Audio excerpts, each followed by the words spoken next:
Salam, mənim adım Səma, mən Almaniyada yaşayıram və bu ayın əvvəli 2 dənə pişik sahibləndim burada. Burada təbii qoruqlardan başqa heç bir yerdə, çöldə, yəni küçədə heyvan görə bilməzsiniz. Nə pişik, nə də it var. Ona görə də sahiblənmək istəyirsə ya heyvan sığınacaqlarına gedirsiniz, ya da ki ala bilərsiniz. Düzü almağa çox isti yanaşmırlar burada. Daha çox satanlar evlərində pişik olub, məsələn o balalayıbsa falan, onun balalarını falan verirlər ya da ki satırlar. Heyvan sahiblənmə prosesi də əslində çox qısa çəkmir. Məndə biraz daha qısa idi. Çünki mən 2 pişik birdən sahibləndim. Əslində niyyətim 1 pişik sahiblənmək idi. Sadəcə bunlar qardaşdılar. Almaniyada 2 cür ayrılır pişiklər. Bir Freigänger deyirlər, yəni çölə çıxan, həyətə çıxma ehtiyacı olan pişiklər.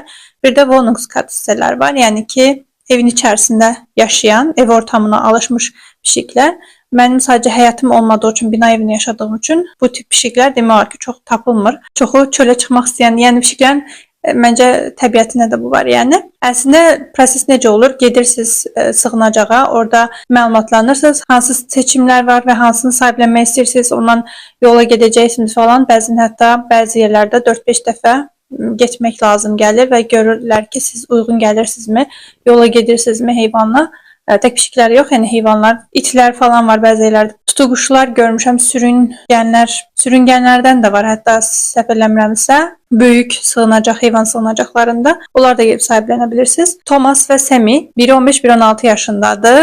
Əvvəlki sahibi yaşlılar evinə, qocalar evinə getdiyi üçün və qızı da ona baxacaq, bunlara baxacaq vəziyyətdə olmadığı üçün sığınacağa təhvil vermişdi və 6 ay idi ki, oradaydılar. Yaşlı olduqları üçün çox adam istəmir, çünki yaşlananda biraz problemlər çıxır, xəstəlik problemləri və Azərbaycanda olduğu kimi deyil. Yəni burada siz sığınacaqdan heyvan götürəndə müqavilə imzalayırsınız ki, bütün öhdəliklərini, yəni öz üzərinə götürürsünüz.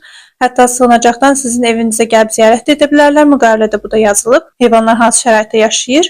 Əgər yaxşı baxmırsa, onları geri götürmək kimi hüquqları da var. Yəni burada çox belə evə gəlib gedəcəyini düşünmürəm və Almaniyada yəni bilirlər zaten Azərbaycan kimi, yəni 3-cü dünya ölkəsi olmadığı üçün, Avropa ölkəsi olduğu üçün məndən sadəcə o dedilər ki, 2-3 həftə sonra bizim e-mail adresinə pişiklərin şəkillərini atarsınız ev ortamında falan. Mən də dedim, yaxşı. 6 ayda bir məsələn pişikləri baytar aparmalısınız, ümumiyyətlə problemlər olanda baytar aparmaq lazımdır. Burada məsələn evtanaziya da var, yəni çox ağır xəstə olmalıdır, yəni buna tibbi göstəriş olmalıdır, ondan sonra evtanaziya edirlər. Pişiklər öləndə də ya kremasiya elətdirə bilərsiniz, toplu şəkildə kremasiya var, fərdi şəkildə kremasiya var. Hər birisinin qiymətləri təbii ki fərqlidir və yaxud da bastıra bilərsiniz. Öz həyətinizdə bastırmağın şərtləri var. Əgər həyətinizdə elə yerdə bastırmalısınız ki, yanından su şeyi keçməsin falan, təmiz su mənbəsi, belə bir şeylər var. Yəni bunun üçün xüsusi icazə almalısınız və yaxud da ki ümumi heyvan qəbristanlıqları var, orada bastıra bilərsiniz. Yəni o baxır sizin seçiminizə. Amma dediyim kimi xəstəlikləri falan olanda, yəni öhdəliyiniz sizin üstündədir, dərmanlarını almalısınız. Ümumiyyətlə pişiyə yaxşı baxmalısınız. Ona görə pişik ilk evə gələndə biraz stresli idim, bacaracağam, bacarmayacağam deyə, amma pişikləri çox sevdiyim üçün dayana da bilmədim. Təzəkcə öyrəndiyimə görə də əgər it sahiblənirsinizsə, illik vergi ödəyirsiniz. Çünki it biraz daha fərqlidir. Yəni çıxarıb çöldə gəzdirməlisiniz ən azından gündə bir dəfə və itlər istər-istəməz ətrafı biraz natəmiz elədiyi üçün xüsusi mülklərə falan zərər vura bilirlər və yaxud da ki, yəni çox da zərər sayılmaz, amma yenə də bir baxıma ətraf mühitə təsirləri olduğu üçün vergi ödəməliymişsiniz.